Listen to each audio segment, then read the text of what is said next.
de barro, pra ser feliz como eu, certo dia resolveu arranjar uma companheira. Num vai e vem com o barro da biquinha, ele fez sua casinha lá no galho da paineira.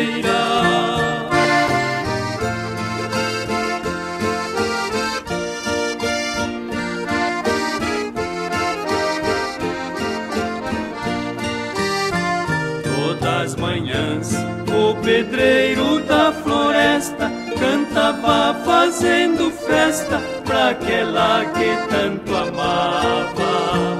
Mas quando ele ia buscar um raminho para construir seu ninho, o seu amor lhe enganava.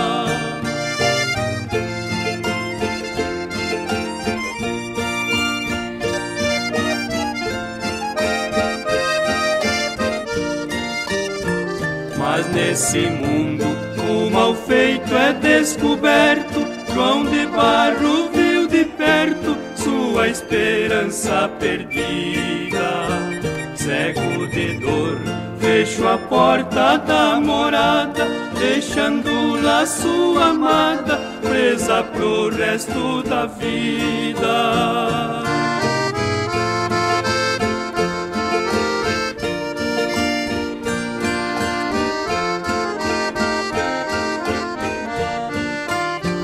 Que semelhança entre o nosso fadário, só que eu fiz ao contrário do que o João de Barro fez.